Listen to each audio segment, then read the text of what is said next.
So I'm really happy to be here. I want to say that you are some of the most important people in Ireland, because the entire future of the Irish economy depends upon the business community. It depends upon the entrepreneurs, the salespeople, the ones who go out there and hammer and make sales and produce products and service and deliver them. We could take all the politicians and put them on a ship and put them 500 miles off the coast, and it probably wouldn't make any difference to the economy. But if you ever stop working, like they talk in Ayn Rand about the strike of the men and women of the mind, the producers who just stop, everything stops. So the future is going to be a little challenging. It's going to be probably the most challenging time that you've experienced in your business lives. But when the going gets tough, the tough get going. And so you're just going to have to work harder. You're going to have to dig down deeper. I know that in my life, we have good times, and the good times go on for a long period of time. We start to get kind of sloppy. We kind of coast. We go to work, and we have coffee, and we read the paper, and we surf a little bit of internet, maybe do a little business during the day, and go out on the weekends and watch sports and so on. Well, those days are gone, at least for the foreseeable future. An economic crisis, I'm an economist by avocation, an economic crisis, usually you get through it in about 9 months. That's the average for economic ups and downs. But a financial collapse like we have experienced here, in which we're having very serious problems in the US, usually takes 5 to 7 years. Now, nobody likes that, but that's the reality. And Jack Welch, the head of General Electric, was once asked, what are the most important principles of leadership? And he gave 7. But number 1 was what he called the reality principle. The reality principle is see the world as it is, not as you wish it were. In other words, be very honest and objective with the world as it really is. And the fact is, the world is going to become more competitive. It's already become more competitive for us here in Ireland. So we're just going to have to buckle down and work harder. But the good news is that if 10% of the economy has gone sideways, the other 90% is still functioning. People still need to eat, they need to dress, they need to drive, they need homes. And so there's always going to be business for the hustlers. And I say that in a very complimentary way. Thomas Edison once said, good things come to those who wait, but only what's left over from those who hustle.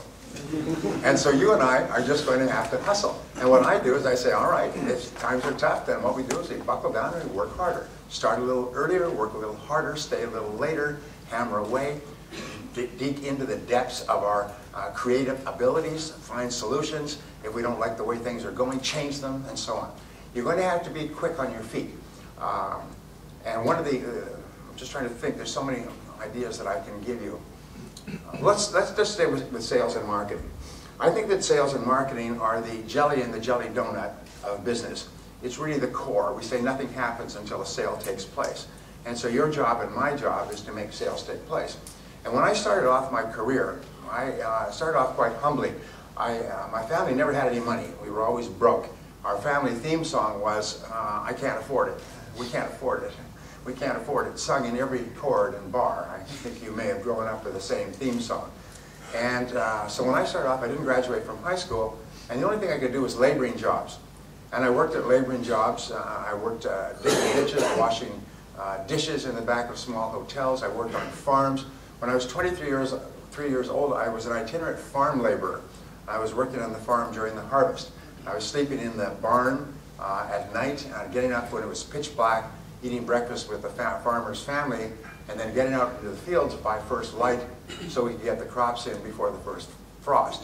I was uneducated, I was unskilled, and at the end of the harvest, I was once more unemployed. And so when I could no longer find a laboring job, like you, I got into sales. Don't give me that, oh no, this is my career path. Sales is the ultimate default profession in Ireland. If we don't go forward into it, we fall backward into it. Sort of like backing up a car at night. You know, you back up when you hit something, boom, you get out to see what it is. It's a sales job. So you say, well, I'll give that a shot. So we give it a try. 80% of people who get into sales still are giving it a try. They're going through the motions. In fact, some of the interesting studies that have come out, 25 years of research, show that if you take the 80-20 rule, the top 20%, like the people in this room, and the bottom 80%, they find that the bottom 80% have a kind of a mindset, which where it came from we don't know. But what they'll do is they'll work reasonably hard during their first year to master their craft so that they can do it well enough not to get fired. And then they flatline and they never get any better. So 80% of the population in almost any field never gets any better. Whether it's doctors or lawyers or architects or engineers or business people, you'll find people who graduated from fine universities who haven't read a book in 20 years, and they're damn proud of it. They don't read, they don't learn, they don't grow, they don't go to courses. Somehow they got this idea that you get your education and then it's over. But today, in the modern age, you get your education, and then you get your education, and you get your education. And if you ever stop learning and growing, you'll be very quickly passed by somebody who continues to learn and grow. So the top 20% of people, they find, are very different in that they're constantly upgrading their skill set. They're constantly getting better. Whereas the bottom 80% are just flatline. Well, anyway, I got into sales.